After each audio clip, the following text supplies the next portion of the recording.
転生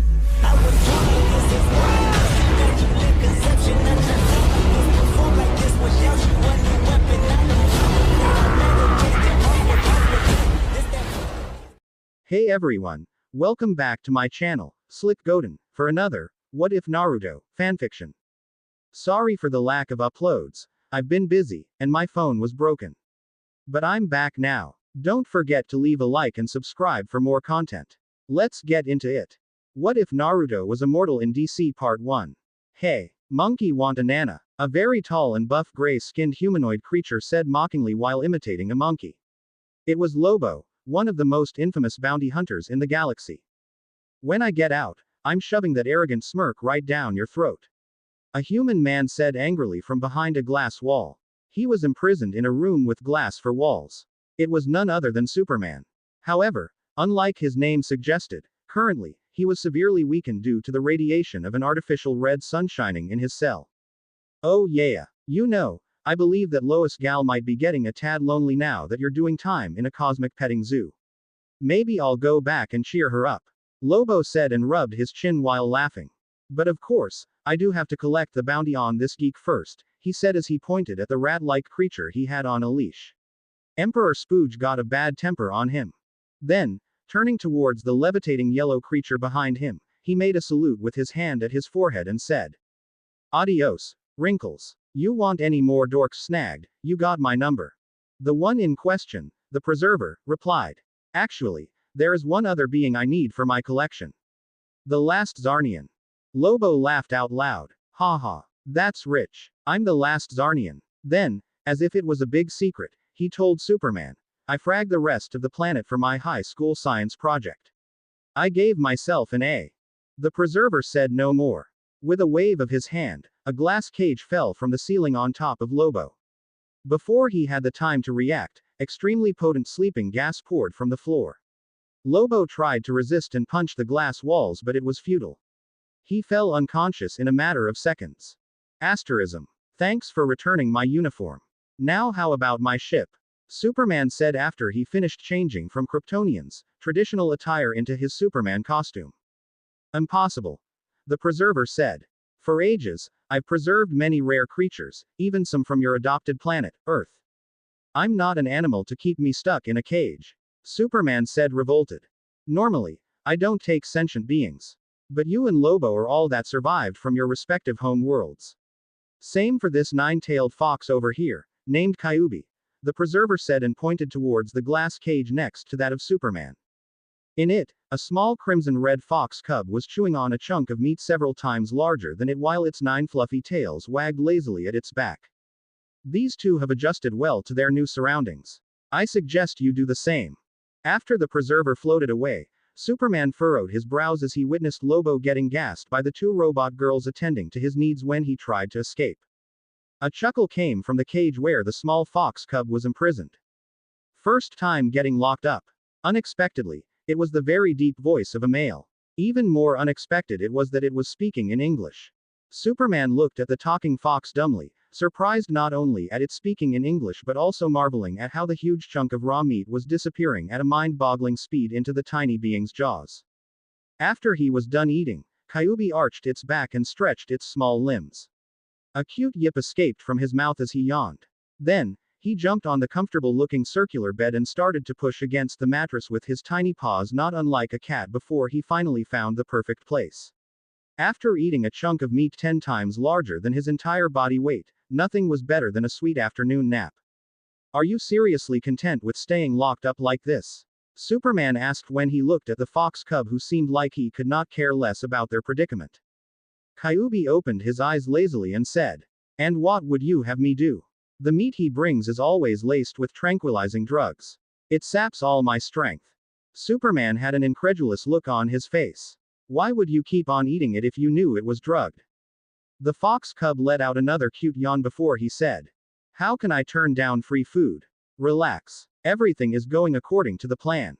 "What do?" Superman did not finish his question because, at that moment, a powerful tremor shook the entire spaceship. The preserver's ship was so large one had to measure its size using miles. For such an enormous ship to shake that badly, it spoke volumes about how powerful the attack that had impacted it must have been. Deafening alarms started to blare and numerous robots swarmed the corridors of the ship. Kyuubi's large ears flicked as they captured a particular sound. Fudan. Vacuum wave. Not only that the giant metal doors of the room were cut in half, but the whip-like wind technique continued to fly and sliced all the robots on the corridor clean, from the middle. HMPF. Show off. Kyuubi said snarkily. Why do you even keep on saying the names of your jutsu? It's not like you need to anymore. And what took you so long? I've been locked up for 2 days already. The newcomer's face was hidden behind an ANBU-style white fox mask, with red lines drawn on it, but Kyuubi did not need to see his face to know that he was grinning widely from one ear to another. They see me rollin', they hatin'. Hearing Kyuubi starting to growl at him, the newcomer added. Come on. What's cooler than bursting in to save the day, saying the badass name of a cool technique and kicking everyone's ass? Ha ha ha, you're just jealous. Superman looked at the man and the fox arguing with each other in an alien language. He did not understand a word of what they were saying, but apparently, the man was very talented in pissing off the little fox. However, as amusing as it was to watch the nine-tailed fox cub kicking up a fuss, there were other pressing matters at hand. He decided to interrupt them. Hey, friend, would you mind helping me get out of this cage?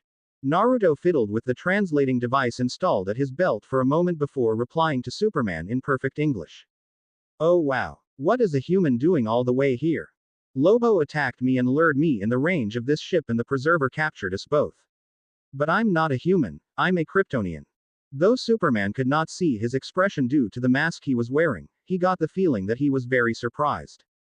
But that's not important right now. Superman said quickly, please help me get out before the Preserver comes with reinforcements. Naruto nodded and clenched his fist, about to punch the glass, when Kyuubi's annoyed voice came from behind. Hey, you asshole, free me up first. Naruto snorted. Come out yourself, you lazy pig. Tisk. Came from the fox cub, who then proceeded to increase in size until he was no smaller than a horse. His previously fluffy and cute nine tails were now much larger and apparently incredibly powerful, given that the reinforced glass that had been caging him until then was smashed effortlessly with a mere swipe of one of his tails. But Kyuubi did not linger in that large size for a second longer than necessary and immediately turned back to his original appearance, that of a tiny fox cub. A moment later, the glass imprisoning Superman was shattered with a punch from Naruto, and Superman stepped out quickly, letting out a sigh of relief. Thank you. It was nothing, Naruto said dismissively before turning his back to Superman and going back to Kyuubi. He scooped the small fox in his arms and then put him on his shoulder. The fox then curled up into a ball of fluff and closed his eyes. It fell asleep. Strangely enough, no matter what kind of movements Naruto made, the little fox seemed like it was glued to his shoulder, not budging one bit even if Naruto were to bend down completely. Naruto smiled under his mask and gently patted the small fox on his shoulder. Sleep tight, Kurama. I'll take care of these annoyances, he said, and his hands began to form a series of hand seals when another group of robots appeared at the end of the corridor. This time around, a vortex of razor-sharp wind shot from his mouth and shredded to bits everything in its way. Asterism. Don't forget your promise, Lobo. You said that you'll leave me and everyone else on Earth alone. The main man's word is his bond, man, Lobo said. Unlike his normally flippant and goofy attitude, the Zarnian appeared to be very serious. It seemed as though he truly lived by what he said, that he never went back on his words. Naruto whistled, impressed. He's a psychopath that murdered his entire race, but he does have his good points too, he muttered to himself. Not going back on one's word was something that Naruto could respect, since he was exactly the same. Lobo came to him and extended his hand for a handshake. I owe you one. I'll pay back this favor anytime you will need it. And with that, he jumped on his space bike and left the dry dock of the spaceship. See you around, big guy, Naruto said and waved towards Superman as he turned around. You better not stick around. This ship will self-destruct any moment now. Speaking of the devil, just as he finished his words, a loud but clear robotic voice was heard through the entire ship of the Preserver. Initializing self-destructing sequence. Remaining time until the explosion of the ion engines and reactor, 5 minutes. As he was leaving, Naruto felt a heavy hand pat him on the shoulder. Superman's angry voice came from behind. Why did you do that? Naruto tilted his head in confusion. Do what? Superman was even more irritated at his reaction. All these creatures are now going to die. I could have saved them. I could have taken them to Earth. Naruto shrugged his shoulders. I didn't know you were such a bleeding heart. It's unfortunate that they will die, but it can't be helped. Would it have been better to leave this ship as it was and let it end in the wrong hands? Imagine if some space pirates took control of this ship after we left. They'd have enough firepower to even raid an entire planet. Superman became silent. When he thought about things from that perspective, he understood Naruto's point. It was much better for some animals to die than for such a large and technologically advanced ship to end up in the hands of a villain. You should get going. There are only 3 minutes left, Naruto said when he heard the robotic voice's countdown. Then, turning around, he sprinted towards his own spaceship. His shadow clones had already started the engines of the ship and opened the blast doors of the dry dock, so all he had to do was to just jump in and close the ship's door behind him. While he was pulling the door of his spaceship after him, Superman flew in with an urgent look on his face. My ship was destroyed in the fight against the Preserver. I need your help to get out of here. Naruto did not waste any time and let him in.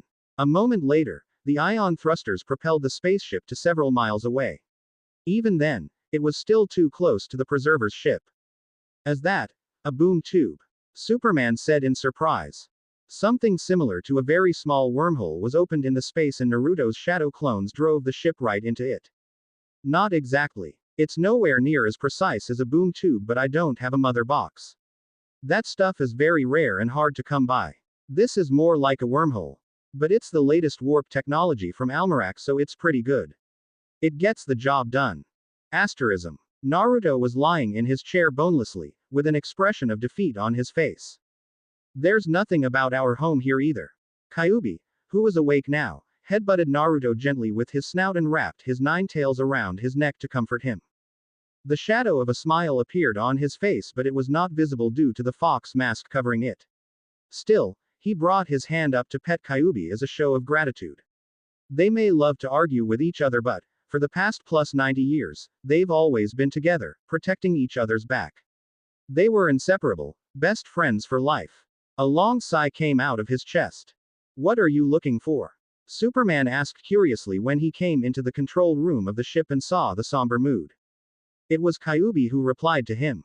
Our homeworld. That's why I even let myself get captured by that creep, first to have a legitimate reason to raid his ship and access his database. It was not the first time the Preserver had tried to capture Kyuubi. Over the past 90 years, he had tried to do that several times but to no success. However, this time around, Naruto and Kyuubi made a plan for Kyuubi to let himself get captured so Naruto would raid his ship for information. The Preserver is rather infamous in the galaxy for his hobby of collecting all kinds of rare and endangered species to preserve, even going as far as to kill for it. So it makes sense that he has a great deal of information about the universe's geography as a whole. There was a chance that maybe he knew something about our home world since he was so adamant about capturing me all these years. Naruto scratched at his spiky blonde hair. This is hopeless, he said with a defeated voice. I've traveled through all the 3,600 sectors of the known universe in search of my homeworld. I've visited all the stellar and planetary systems with humanoid creatures in them and all the planets inhabited by human-like beings. I've even gone to the Green Lantern Corps headquarters, OA, to ask for information. But nobody has ever heard anything about the elemental nations. This guy, the Preserver, was my last hope. Even with his legendary stubbornness, after almost 100 years of fruitlessly scouring the universe for a way back home, Naruto was at the end of his wits. Finally, he realized the futility of it all. He did not even have the energy to get angry anymore. I'm just tired. A poignant silence followed. I'm sorry to hear that. I know how it feels to be the last of your kind. Superman said quietly. But you can't give up on living. Though some things were lost, you can gain others in the future. My parents and my homeworld perished, but I found a new family and new friends on Earth. Now, I have one purpose: to protect my adopted home. To protect it so the Earth won't die like Krypton. Naruto's appreciation for Superman went up a notch when he heard his words. He became silent in contemplation. You are more than welcome to join us. You wouldn't be the first nor the last alien to have found a home on Earth. Superman offered. The blonde couldn't suppress a snort. Your purpose and feelings are admirable, but of all the places in this galaxy, why would I choose Earth? Ha ha. Hey, what do you mean? What's so bad about my planet? Naruto's fingers danced on the keyboard of the supercomputer of the control room and, after a few moments, a datasheet appeared on the large screen. As I said, during the plus 90 years that I've traveled the universe, I visited all the planets with human-like beings. I've visited the Earth too, about 60 years ago. What's wrong with your planet? I don't know about the current situation, but when I went there, there was a freaking world war. Your technology was one of the most backwater I've ever seen at a sentient species in the entire universe, and it went the same for the general population's mentality too. Dictatorship focused on suppressing the population, genocides, racism, and like half of the population was struggling to find something to eat from one week to another. And that's just data that I collected in a matter of days. Why would anyone willingly come to such a place? Superman dressed his voice awkwardly. There were, indeed, many issues in the past. Some of them still exist, I will not lie, but we have come a long way since then. Your information is quite outdated. Our technology exploded over the past few decades to the point where we can travel in space. Racism has been abolished in most parts of the world and there are very few dictatorship left. We have a saying on Earth. Don't diss it till you try it. Maybe it won't be as bad as you think it is. Naruto shrugged his shoulders, not very interested. Well, I'll have to take you to Earth anyway, so we'll see then. Naruto started typing again on the keyboard and an extremely large and detailed interstellar map appeared on the large screen. It was a map of the Milky Way galaxy. After typing the Earth in a search bar, the map was zoomed in greatly, to the point where the map of the solar system became clear. Then, he took the coordinates of the solar system and proceeded to start activating a new wormhole. Unlike boom tubes that were so precise that they could open anywhere regardless, the warp system of Almarak's spaceships could only narrow it down to planetary systems. Out of curiosity, can you open a wormhole to Rao system? Krypton's homeworld. Naruto turned his eyes from the control panel and looked at Superman's face searchingly. He made a humming noise as he thought. I do have enough fuel to go to Krypton and then to Earth, but I won't have enough to leave the Earth after that. You can refuel on Earth, on our Watchtower, Superman said. As I told you, we are capable of space travel nowadays. Me flying all the way here from Earth is proof of that. There was no reason for Naruto to actually listen to Superman's wishes. After all, he had already helped him more than enough by freeing him from the preserver's cage and also giving him a ride back home. But, for some reason, he felt a peculiar feeling of kinship with him. Nagato really knew what he was talking about. The older Naruto got, the more he agreed with Uzumaki Nagato's beliefs, that people truly empathized and understood each other only after they felt the same pain. It was the same in this case. Although he had nothing to gain from it, Naruto decided to do Superman this favor because he felt that they were the same, the last of their kind. Turning his attention back to the control panel of the ship, the interstellar map zoomed out and then he wrote, Krypton, in the search bar. Then, the map of the Rao system appeared on the screen. After typing in a few more commands, the space started to crack and a wormhole appeared a short distance in front of the ship. Destination: Rao system, Krypton. Through the thick windows of the spaceship's cockpit, an enormous red star could be seen. It was Rao, a red supergiant. Supergiants were the largest type of stars that could be found in the universe. The one saving grace for the planets orbiting it was that red stars were not as hot as yellow stars, let alone blue stars. Nevertheless, the intelligent lifeforms in the Rao system still perished in the end. As the Almaratian spaceship flew towards the area that Krypton used to orbit, they saw a very large number of asteroids glowing with a dark green light littering the space. Chunks of matter starting from sizes of several hundred feet to even tens of miles were all that remained of planet Krypton and its moons. When civilizations as powerful as Krypton are wiped out in a single day, it makes you realize how fragile and insignificant our lives are. That no matter what great accomplishments one has in life, in front of nature we are nothing but specks of dust. Naruto said. His facial expression could not be seen because of the mask he was wearing, but his voice was subdued, melancholic. Have you been here before? I mean on Krypton. Superman, who had been silent until then, asked. Yes, roughly 4 decades ago, to get my reward for completing a bounty. It wasn't long before it blew up now that I think of it. It came out as a shock for many beings in the entire galaxy when Krypton was destroyed. Hearing him speak about his homeworld, Superman was listening with rapt attention. You may or may not know this, but even today, dozens of years from Krypton's destruction, their technology and their relics still fetch a very high price on the legal and black markets alike. It goes to show how advanced they had been for their tech to have not become outdated even after all these years. Can't stop wondering though, how could a civilization as technologically advanced as them die out in such a dumb way? You'd think they should have easily managed to detect that something was wrong with the planet's core and at least escape, if not outright solve it. This whole situation smells fishy to me. And not just me. Anyone with a working brain would think something else happened behind the scenes. Superman clenched his fists at his words. You were right. Someone did orchestrate everything. My father was one of the leading scientists on Krypton and he had warned everyone that the planet was going to explode, but nobody in the government wanted to believe him and the results of his research. Instead, they chose to listen to the corrupted AI that they had created, Brainiac. But, by the time they finally realized that Brainiac had been lying to them all along, it was too late. As far as I know, besides the criminals trapped in the Phantom Zone, I'm the last Kryptonian. My father sent me on a rocket, as a baby, to Earth, minutes before the collapse. A short video is all I have left of my parents' memory. Due to his upbringing, Superman was a very kind and pure-hearted man. One that would not willingly hurt even a fly. However, if there was someone he wanted to destroy with every fiber of his being, that was Brainiac. The god of evil, Darkseid, was a close second too. Nevertheless, that was easier said than done. Naruto, I'm hungry, Kyuubi all of a sudden said. And just like that, the solemn mood from before was completely broken. Naruto's voice sounded helpless when he spoke next. Seriously, Kurama, you ate 3 hours ago. Have some patience. You can see that there is nothing edible around. But then his words trailed off and he turned his head towards Superman. Coincidentally, Kyuubi also turned his head and licked his whiskers as he looked at Superman with a hungry look in his eyes. A chill traveled down Superman's spine and he unconsciously stepped back, inwardly starting to become alarmed.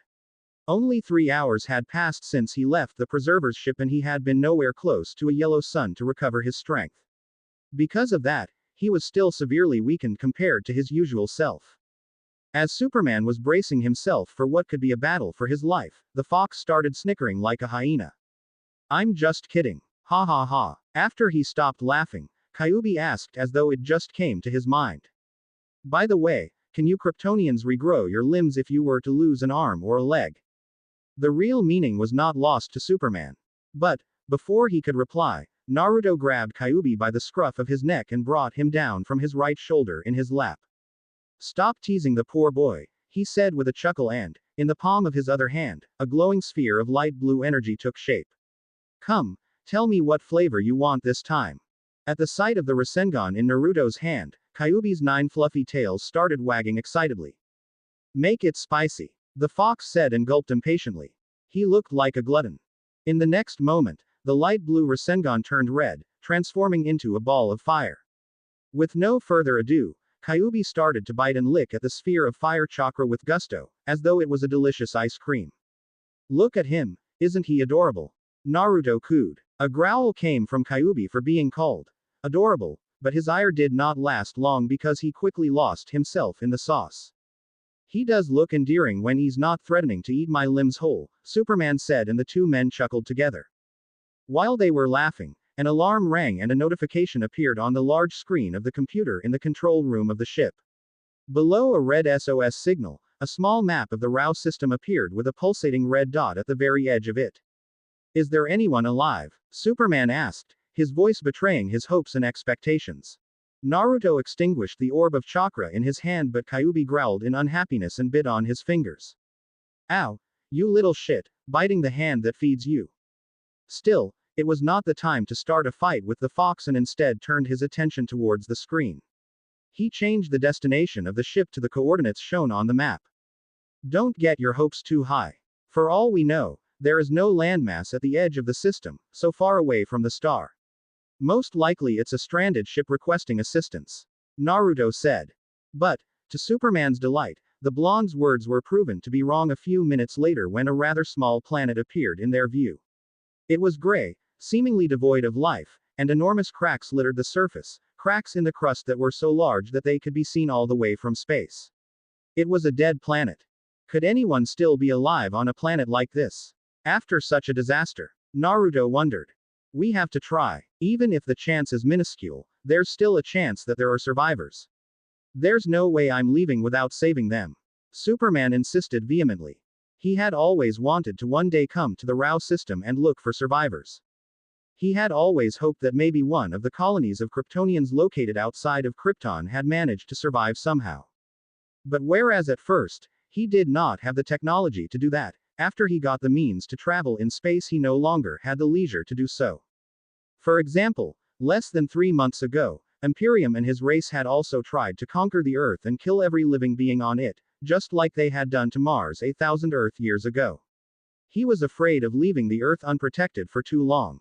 However, whether it was luck or fate, he was now in the Rao system. He would not miss the chance to save any survivors for anything in the world. When he heard his words, Naruto looked at him amused. What can you do about it if I decide to leave though? You may have special powers on Earth, but, in this system, you're just an ordinary man. You don't even have a suit to survive the temperature on that frozen planet or the lack of oxygen. Superman became silent. He realized his mistake. The masked person in front of him was not his subordinate to listen to his orders. Please, I need your help, he said and lowered his head. To his surprise, the blonde quickly agreed. Sure, I will help you. For 40 mass units of gold. Superman's head shot up, his eyes wide. What? Naruto chuckled at his reaction and the fox curled up in his lap chortled too. There is no free meal in this world, kid. You think people are going to work for you just because you said, please. The man of steel looked as though he could still not fully grasp the current situation. Quote. You want me to pay you in gold to save innocent people's lives? Naruto nodded. Naturally. And you also better not forget that I freed you from the preserver's cage and gave you a ride on my ship too. That'll cost you another 30 mass units of gold. Normally, I should charge you for this detour trip to the Rao system as well, but I decided to do this one thing out of the kindness of my heart. Take it as a bonus, on the house. Superman made an incredulous face and Naruto almost started laughing out loud when he saw the small bulges in his cheeks, a sign of how hard he was clenching his teeth. Oi, you're acting as if I'm robbing you now or something. I don't know what kind of environment you've grown up in, but normal people in this universe expect to be paid for their work. Of course, you can choose not to pay and I'll drop your sorry butt in space right now. Superman could no longer hold back his anger. I thought you were different. I was even feeling sorry for you, I thought that you were like me. But you're just a money grubber, not that different from a highway robber. Naruto stood up from the pilot's seat and the easygoing mood around him suddenly disappeared. I could have ignored and left you to rot in that glass cage and be on my way. I had no reason to take you on my ship and give you a ride to Earth because I have no business there. But I do try to help people in need if it's not too bothersome. Still, this is this and that is that. I'm a mercenary, not a priest. I don't do charity. Do you think your words of gratitude will fill my stomach or buy new parts and cover the maintenance costs for my ship? Or maybe your gratitude will compensate me for potentially risking my life in an unknown place. Wake up to reality, boy. An uncomfortable silence for Superman was instilled after Naruto said those words. Now let's cut the crap. Are you going to pay, or not? Superman sighed in defeat. He understood that he could not force his lofty ideals on other living beings that were not even from Earth, much less on a mercenary. Furthermore, the man in front of him held all the cards at that moment. He and his beast were stronger than his current self and it was their ship too. Not to mention that, as Naruto said, in his current condition, Superman had no way of surviving on the surface of that dead planet alone. He did not have a suit to protect himself from Rao's red radiation, from the extremely cold temperature or from the lack of oxygen. If he wanted to save whoever had sent that distress signal, he depended on Naruto. Lastly, he also owed Naruto a debt of gratitude. I don't recall you asking Lobo for anything. The Kryptonian still grumbled unhappily. That's because Lobo had a modicum of common sense to acknowledge by himself the debt he owed me. And yes, just one promise of his is more than enough guarantee. He's been a bounty hunter for decades and never once went back on his word or broke a contract. He may be a piece of shit, but he does have his own standards too. Fine, fine, you win. The Kryptonian said in exasperation and then muttered to himself. What do you even need gold for is beyond me. Naruto sat back on the pilot's seat and steered the ship to enter the cracked planet's atmosphere. For transactions at an intergalactic level, what currency do you think that people use? With millions of planets and even more currencies, do you think money is of any use? Say you give me money from Earth, where am I going to use it? At his words, Superman momentarily forgot how annoyed he was and became genuinely curious. He had never really asked himself that question before because he had never left the Earth until then for other reasons besides fighting against his enemies. Payments are made mostly with goods. Usually, it's stuff like advanced weaponry, spaceships, reactors or magical artifacts. But, depending on the planetary system and the position in the galaxy, gold, precious minerals, and other rare materials can be used as currency too. Hell, you can even pay with rare or powerful creatures or even slaves. Anything that the other party is interested in. Of course, money is used for transactions as well, but only between planets belonging to the same intergalactic empire. Outside of those, money is worthless. Naruto explained all that patiently, with a very light voice. It was as if their small argument from a few moments ago had never happened in the first place. He did not seem affected by it. Apparently, it had not been the first time, by far, that someone had tried to slither their way out of paying him what they owed. So I'm asking you for gold in consideration of your origins. I can't expect someone from a backwater planet like the Earth to pay me with a planet destroyer cannon or a mother box now, can I? He said with a chuckle. Naruto landed the ship in an open space. It looked like a large plaza of a city. A ruined city covered in ice. The entire planet was covered in snow and ice. A somber expression appeared on Superman's face when he looked at the scenery outside. Vaguely, he could recognize the architectural style of the buildings buried below the ice.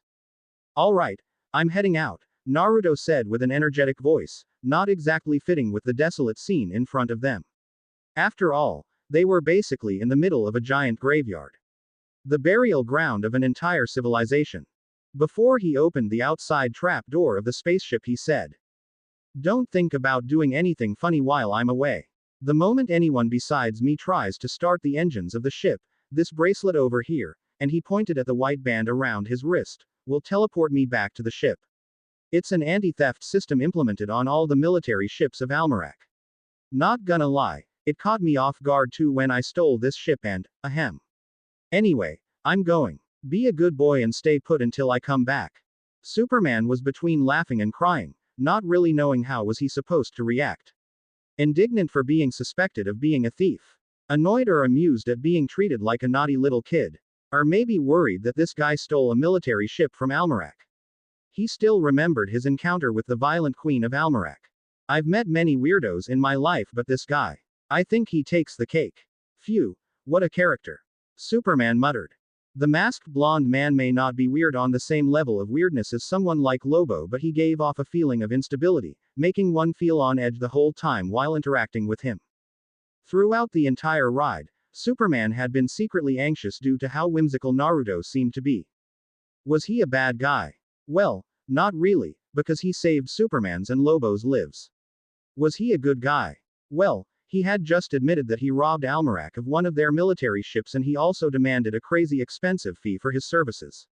That was not the behavior of a morally upstanding guy, but the behavior of a thief and an unscrupulous businessman. Superman couldn't get a proper read on his character.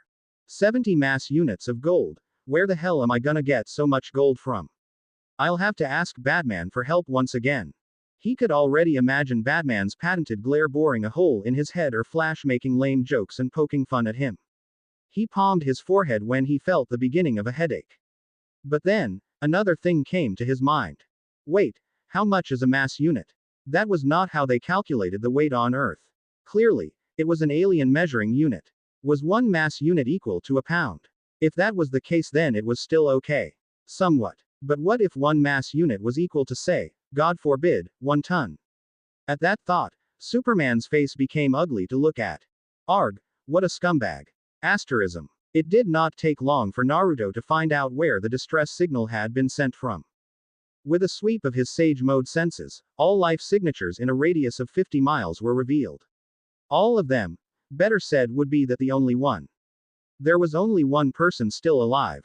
As he walked through the ruins of the previously prosperous city, he let out a long sigh. Men, women, children, animals, vehicles, buildings, everything was buried in the eternal snow and ice. Nevertheless, he did not dally and continued walking towards the location of the life signature. Soon, he reached the ruins of what had been a rather impressive building. Upon entering, he noticed that the temperature was a bit higher than outside. He followed the still relatively intact staircase and went down to the underground floors of the building. It made sense that if anyone was living in this building, they would be living underground rather than on the higher floors.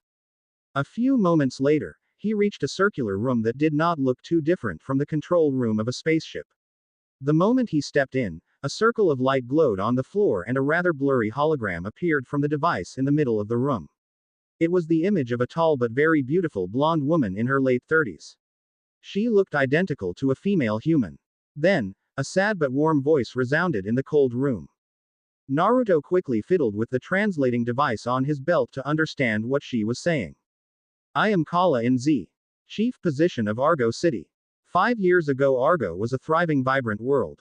But then, without warning, 5 years ago, our sister planet, Krypton, was destroyed in a giant chain of explosions. Krypton's destruction tore Argo from its orbit. It looked like the transmission was recorded 5 years after Krypton's and Argo's destruction. As the blonde woman in the hologram spoke, one of the screens in the circular room started showing clips from when the planet was still in a pristine condition and then the following catastrophe. The resulting devastation destroyed most of our world and sent it moving slowly, inexorably away from our sun, leaving a few desperate survivors freezing to death. There was nothing my people could do but pray our distress signals would be answered. But now, I can wait no longer. I have taken a desperate last chance to save my surviving family. To my knowledge, we are all that is left of Argo. Please, help us, she said, tears streaming down her face. With that, the transmission ended and the hologram disappeared. Naruto sighed apathetically. It was not that he was completely stone-hearted to their plight. He was just numb. Krypton and Argo were just 2 of the dozens of planets that had been destroyed during his lifetime. Probably even at that very moment, another planet exploded somewhere in the vast universe. Going by his homeworld years, Naruto was 113 years old. He had traveled through the universe for 97 years. Even so, he showed no more signs of growing old at all after he reached the age of 25. For all he knew, he was immortal, never to die of old age. Traveling from one corner of the known universe to the other and witnessing all the death and destruction around him made him understand better than most people the frailty of life. And that, coupled with his apparent immortality, made him over the years slowly detach himself emotionally from his surroundings. Why love someone if they could get killed off just like that? Why make friends too? Just so he could watch them grow old and die. Regardless, Naruto did not dwell on those depressing thoughts for long. His life was not all gloomy and dark. Because he had Kyuubi. As though the fox knew his inner feelings, he moved closer to his right shoulder and snuggled into his neck. Naruto smiled behind his mask and brought his left hand to gently pat Kyuubi on the head. In this ever-changing world where planets and even entire star systems could unexpectedly perish in less than a day, there was one constant in his life, someone who would forever be at his side: Kurama. Through thick and thin, the two of them would always have each other's back. Walking towards the side of the room, he arrived in front of 4 life capsules. 3 of them had been invaded by ice and the people inside had become frozen corpses. But in the last capsule, a person still lived. A thin girl with shoulder-length blonde hair was sleeping peacefully. She looked no older than 16. She appeared to be the daughter of the woman in the hologram. Looks like our trip here has not been in vain, Naruto said. And now, that big oaf won't bitch about the money he owes you either. Kyuubi grumbled, making Naruto laugh. A yellow-red light appeared around his hand, coating it up to the middle of his forearm. It was Yang Chakra, unmatched in vitality. It was a chakra born mainly from his body's physical energy. He ripped the capsule's door open and his chakra-coated hand immediately touched the girl's head. The Yang Chakra engulfed her body and an expression of comfort appeared on the unconscious girl's face. Her pale white cheeks quickly became ruddy as her blood circulation increased and she even started to show signs of waking up. He took the young girl in his arms in a princess carry and then the yellow-red chakra covered him and Kyuubi too. In the next moment, the three of them vanished from the underground room, leaving only a flicker of yellow-red light in their wake. A blonde girl in her mid-teens was lying on her back on a bed with several wires connecting her to various medical machines. A strange assortment of people was gathered around her bed, looking at her curiously.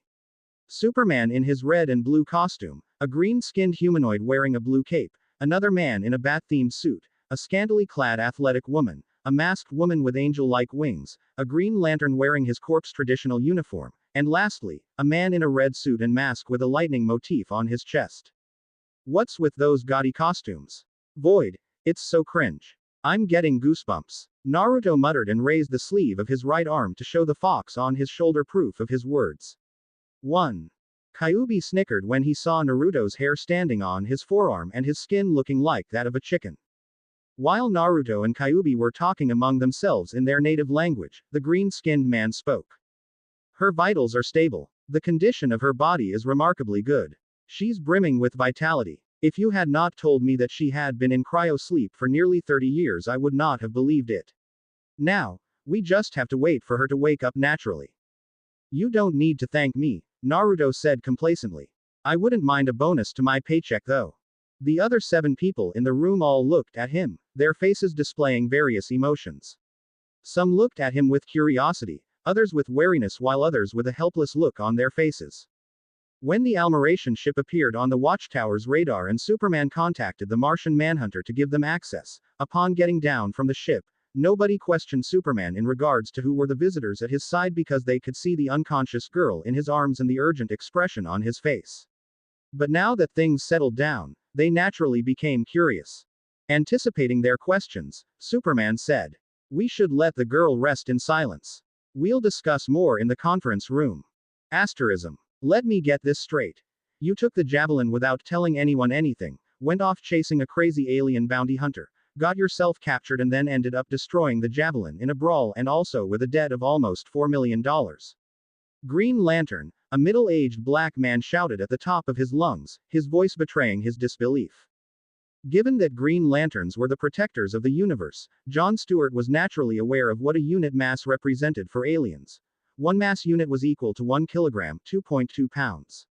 Converting 70 mass units of gold into US dollars, the final result was that Superman had a debt of over $4 million. Holy moly! Flash gasped. While Wonder Woman seemed not fully aware of just how huge that amount of money was, although she had left Paradise Island a bit more than 2 months ago, she had yet to truly interact with the society of the world of men. Batman was massaging both of his temples with his hands. In contrast, a certain Thanagarian woman could not help herself. Hoo-hoo. She tried to mask it by coughing in her hand, but when she took a look at the mixture of awkwardness and shame on Superman's face, all her restraint disappeared. Ahaha. She laughed out loud, beating the conference table with her palm. Hawk girl. This is no laughing matter. Green Lantern barked. But Green Lantern's outrage only made her laugh harder. Dude, over 4 million. This is plain robbery. Flash said while looking at Naruto wide-eyed. Is it now? Is the life of the last Kryptonian and the last Argonian not worth that much? Allow me to expand your horizons. If I captured the 2 of them and sold them to the Scions, I reckon I'd have enough money to even buy a terraformed moon in the Vega system. A whole moon. That's how valuable the last survivors of these 2 races are. I'm actually suffering a huge loss by giving them away to you basically for free. A chill went down everyone's spine at those words. Superman himself appeared to be very perturbed. But even more unsettled by the revelation was Green Lantern. You would sell 2 innocent people to those monsters? John Stewart shouted. Do you know who those guys are? Flash asked. They're a race of maniacs from Vega system, a planetary system outside of the 3,600 sectors of the universe protected by the Green Lantern Corps. They have a hobby of dissecting and experimenting on people, trying to create new races and creatures. One of the worst tumors the world has ever seen. Green Lantern said with a dark expression on his face. Naruto made a pause. Of course that I wouldn't sell people as if they were livestock. Luckily for the big guy and that little girl, I do have some morals too, ya know. But if you try to double-cross me. None of the people in the conference room was deaf to the undisguised threat in his words. That's enough. You will have your gold in 24 hours. Batman, who had been silent until then, spoke. What about fuel for my ship? You can refuel here, at the Watchtower. Asterism. And I thought that Flash was a glutton. Hawkgirl muttered while looking at the nine-tailed fox cub that was sitting on the table in the kitchen of the Watchtower, gorging himself with food. Half of their food supply had already disappeared into the tiny being's seemingly bottomless stomach. My metabolism is too fast compared to normal people, so I need a lot of calories to sustain it. But I'm curious what this little fox special power is. Flash said and raised his hand in an attempt to pet the fox. But Flash cried out startled when one of the nine tails of Kyuubi suddenly enlarged and slapped his hand away. Hey, that's not fair. Why can Wonder Woman touch it and I can't? Flash complained. Wonder Woman was currently playing with one of Kyuubi's fluffy tails, showing a gentle expression that made a stark contrast with her normally stoic attitude as a warrior princess. Hawkgirl also tried to touch Kyuubi after Flash, but her hand was slapped away too. Now, she was sulking at his side. In fact, Wonder Woman was the only one Kyuubi allowed to get close to him. What the others did not think about and what Kyuubi did not know either was that, as someone carrying the name of the goddess of the hunt, wilderness, and wild animals, Wonder Woman had been blessed with an increased degree of affinity with wild animals and nature in general. To Kyuubi, her presence did not feel threatening and he could also sense her emotions, or, better said, the lack of her negative feelings.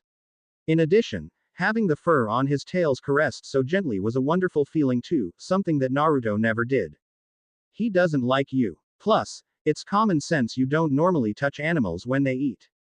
Naruto said without looking up from the tablet in his hands. Who are you calling an animal, you stupid pig?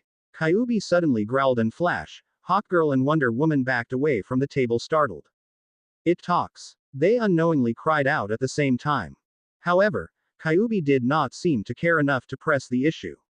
He was currently busy chewing on an entire chicken, straight out of the freezer. With food in front of his face, it was like the outside world ceased to exist. Naruto was also busy tinkering with the device in his hand. He was checking on the job offers that his information brokers and business partners had sent him over the past week. He had to go through several dozens of them. The three members of the Justice League looked at each other in dismay. The Martian Manhunter had tasked them with babysitting the mercenary and his pet, while he, Batman, Superman and Green Lantern were going to have a private conversation about how to deal with them until Batman managed to acquire the gold 155 pounds of it. They're talking about us, Naruto, Kyuubi said after he finished the raw chicken and licked his whiskers. No surprise there. The blonde replied. What are they saying? They wanna keep us here until we leave. According to that Green Lantern, it would be a disaster if they were to let us loose on Earth. Kyuubi said. Wait, how can you hear them? They're on several floors away. Hawkgirl asked. Naruto grinned at Kyuubi's words, and although his face could not be seen due to the mask he was wearing, his voice was filled with mirth. I didn't really care about visiting the Earth again, but now that they want me to not go there, I will go. For the hell of it. Kyuubi revealed a toothy grin and he left the rest of the food on the table. With a small bend of his lower limbs, the fox leapt up like a spring from the table back to his favorite place, Naruto's right shoulder. A moment later, without warning, several small marbles fell on the floor and a very intense light flashed, blinding the rest of the people in the room. A startled shout came from them at being temporarily blinded. They did not even know that Naruto and Kyuubi had already teleported away, straight back to their ship. The blast doors of the Watchtower's dry dock were shut, but Naruto was not worried about how to get out. At his age, after a lifetime of acting as an intergalactic mercenary, cautiousness had become his second nature. He was no longer like his teenager self who used to jump head first into situations without thinking. That said, he had made a habit out of leaving markers outside of the planets or spatial stations that he was going to land on, to give himself a way out in case things went south. Better safe than sorry. The warship that Naruto had stolen from Almerac was not large. Being designed mostly for scouting purposes, it was only 150 feet long and a bit less than 70 feet wide, having a sharp triangular shape. It had a highly advanced ion reactor, cloaking capabilities such as becoming invisible, and it was focused on speed. While its camouflage, speed and mobility were excellent, the downsides of such a ship were its lack of firepower and the small capacity of its energy shield. But it fit his needs perfectly. His purpose had never been to go at war against fleets of warships, but to travel the universe. Arriving in the control room of his ship, Naruto firmly placed one hand on the board and his other hand made a ram seal. A fantastic scene happened. In the next moment, the entire ship disappeared. A blink of an eye later, the ship appeared several hundred miles away from the Watchtower, next to another one of Earth's numerous artificial satellites. An invisible spaceship entered the Earth's atmosphere, heading towards the dark side of the planet where it was night. Generally, the more advanced a civilization was, the more fantastic its night sky was too. It was a rough but not necessarily inaccurate way to gauge the progress of a backwater planet such as the Earth. And, naturally, he went towards the brightest agglomeration of man-made lights, the northeastern coast of the United States since, at that moment, it was night on the American continent. Asterism. 1 hour later, Naruto and Kyuubi were in a late-night restaurant on the outskirts of Boston. They were the sole customers. At first, the clerk tried to stop him from entering with his fox pet, but a low-level illusion technique later he stopped all the ruckus. Now, Naruto was wolfing down one burger after another with an expression of contentment on his face. He was not as big a glutton as Kyuubi, but he did love food too. It was one of the finest pleasures in life. Can't believe how good this is. This also looks like a cheap restaurant. Who would have thought that Earth had such good food? Naruto said. Kyuubi made a hum of approval. Then, he lifted a bottle of Coca-Cola even larger than his own body and gulped it all down in one breath. After that, a sonorous burping sound rang from his throat for almost 20 seconds. Man and Fox burst into obnoxious laughter. Fortunately, they were the only customers in the restaurant at that late night hour. Wish they had ramen. Come to think of it, very few planets I've been to had it. On some planets, they don't even eat food. Imagine a life where ramen doesn't exist. Why even live? Even after 97 years of being away from his homeworld, Naruto's obsession with his favorite food had not disappeared. Though he had eaten many other dishes that were admittedly much tastier and richer in flavor than ramen, eating ramen always hit him differently than any other food. It was because ramen also had a sentimental value to him in addition to its good taste.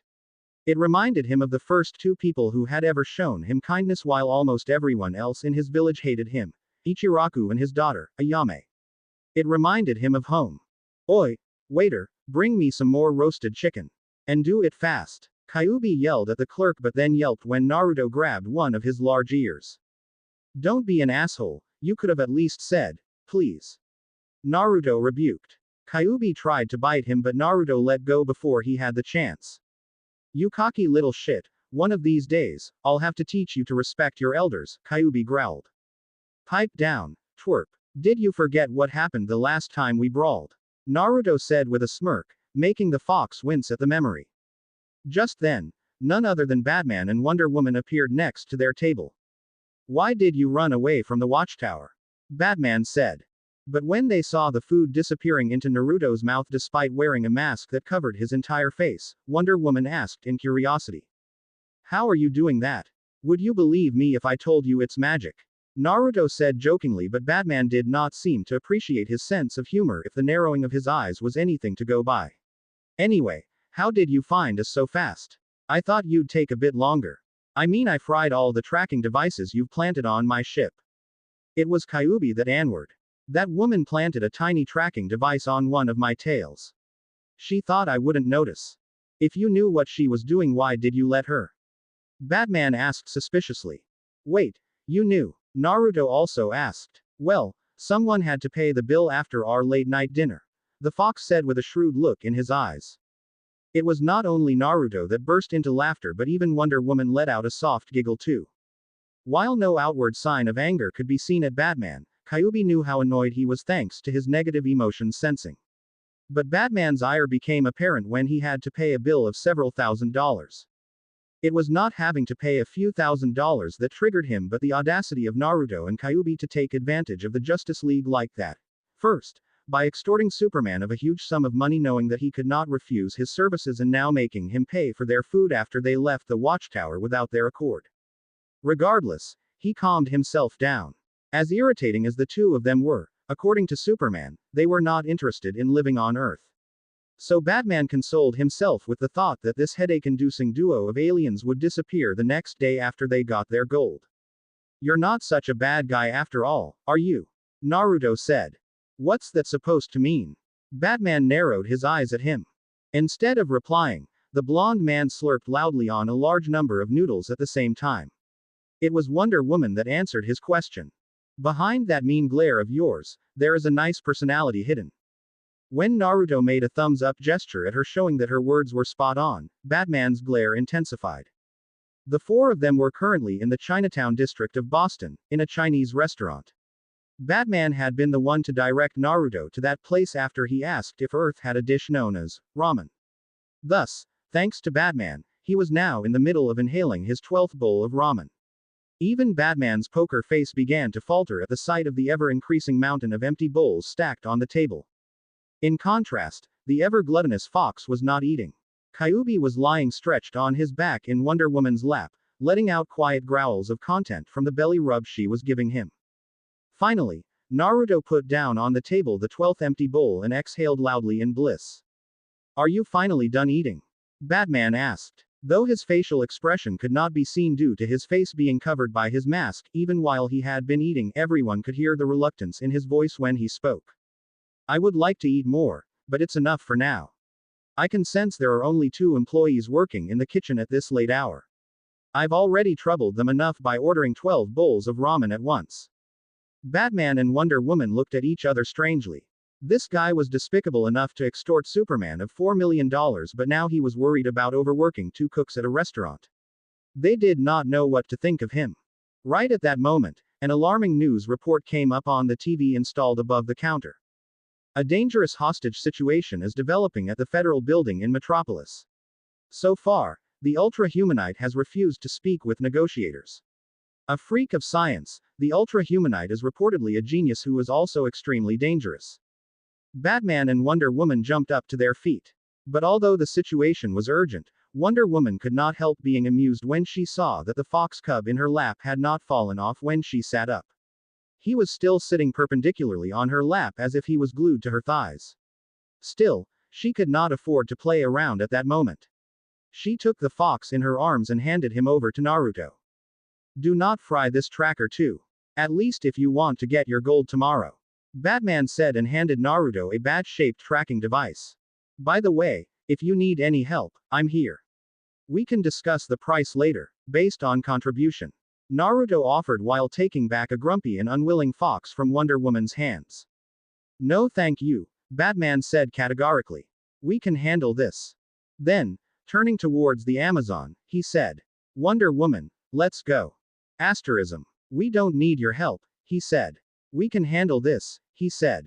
Biwahaha. Kyuubi laughed evilly from atop Naruto's shoulder. Luckily, he and Naruto were conversing in their native language because otherwise, Kyuubi would have gotten into real trouble for making fun of the current situation like that. In front of them, Batman was lying on his back on a bed in the Watchtower unconscious, his body a sweaty mess. During the fight against the metahuman criminals hired by Lex Luthor, he had been bitten by Copperhead, who injected him with his venom. Batman had almost died. The venom antidote is working, Martian Manhunter said in relief, and, not long after that, Batman regained his consciousness. Welcome back, Superman said. We were afraid we lost you. Luthor and the others, what happened? They got away. All but Copperhead. Martian Manhunter answered. I'm heading down to Stryker's to interrogate him, Superman added. All right, let's go, Batman said and tried to sit up, but Superman stopped him. No, you're staying here. That venom almost killed you. So you're staying here. Batman glared at him but did not continue to argue and sat back on the bed. However, after Superman left, Batman still did as he wanted. Despite the words of consolation from the Martian, he went straight to the computer and tracked down the location of the Injustice Gang through the tracking device that he had secretly planted on Lex Luthor. I know this must be hard for you, feeling vulnerable. You're the only one of us without special powers. But you don't need to prove yourself. You're a valued member of this team and we're only trying to. Batman cut off Martian Manhunter's words midway. I'm taking the shuttle, unless you want to try and stop me. The two looked at each other in the eyes for 2 very long seconds before the Martian Manhunter backed off. Asterism. On his way back to Earth, Batman also took the alien mercenary and his fox with him to hold his end of the bargain. Now, they were inside a warehouse in Gotham City. Here's your gold. You can check its weight yourself. Batman said and pointed at 2 wooden boxes on the ground.